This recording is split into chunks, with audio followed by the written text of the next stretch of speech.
Let's do Chapter 4, Problem 17. Now, in this problem, what we're trying to do is see how the averages change when we add numbers to each number in the series, or maybe multiply it by something. See how this works with the summation formula that we're going to be using. So we start off by entering our data. So we'll call just the raw data X. And the numbers we have are 1, 3, 4, 6, and 6. And we are going to calculate the average for X. We're going to calculate it for X plus 2. We're going to calculate it for X minus 2. We're going to calculate it by 2 times X, and then X divided by 2. So I'm going to see what all these 2's do to these numbers. Now let's make this into a table. So I'll go to Insert, and let's see, why is it not giving me, oh, there, if I put it on a number, it says, yeah, you can make that into a table. So I've put it onto a number now. I'll put a table there. And it says, is that the table I want to create? Yes, it is. And my table has headers. So I'll put OK. And now what we can do is let's calculate the average of X. Let's use auto sum. So I'm going to click on auto sums down arrows, and it's going to say average. So that'll automatically calculate the average for me. And it did that. And let me make sure the choices are what it says. Place formula in table row, place formula inside row, place formula below table. Yeah, that's in table row. Oh, the first one's place formula in table total row. Yeah, that's what we want. We want a new row that's known as the total. So it's got that line there. We can actually put a little note here, average. And so that's the average. Now you look at the command that it gave. It said subtotal, and then it has 101 variable X. That 101 is an auto sum command. Each option in the auto sum has a different number in there. So it doesn't, even though it doesn't say average, subtotal 101 is an average. That's one of the disadvantages to using the auto sum, is that you can't really tell just by looking at the equation what it is, but it's really quick. So let's go to X plus 2. So we're going to add 2 numbers to each of the columns there. So we're going to do equals J3 plus 2. And there it add 1 to 3. Now I wanted to override all cells in this column with this formula. That's what I want to do. So there it added 3 numbers there. And I'm going to pull this over so it takes the average there. And look, the average went from 4 to 6. We added 2 to every number, and the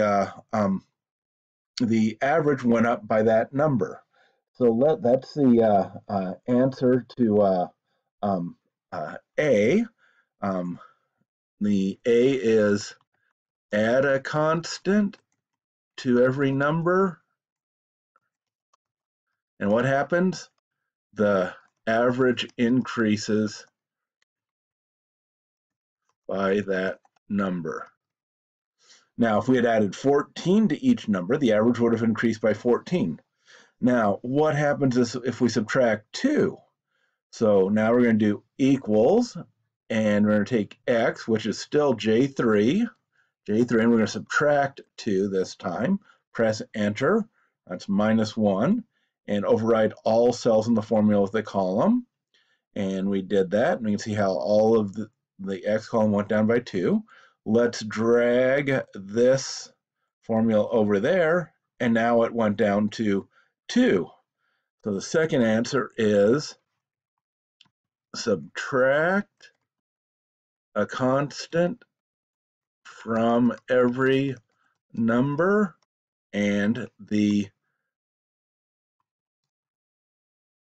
average decreases by that number. Now, this isn't a formal proof. The formal proof would be a little boring. We're just doing it intuitively by using one example. Okay, now let's go to 2 times x. So we're going to use a formula equals 2, and then for times we use star, and then for x it's still J3.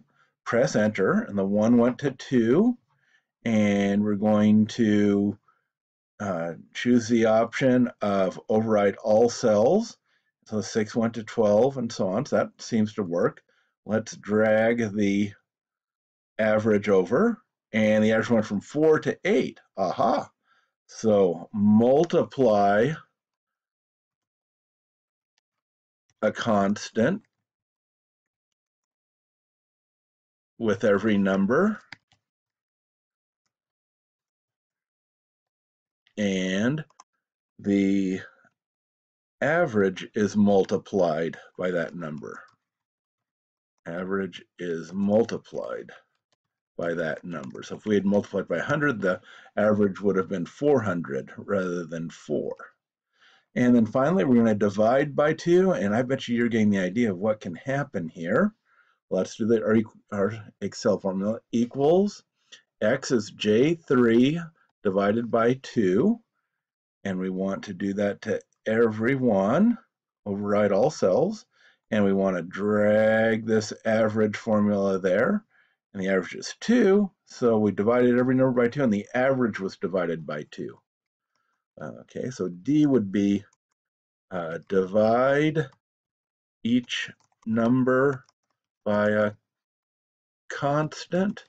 And what will happen? The average will be divided by that number. So this is an example of some things that happen in averaging because they happen in summations about these with constants.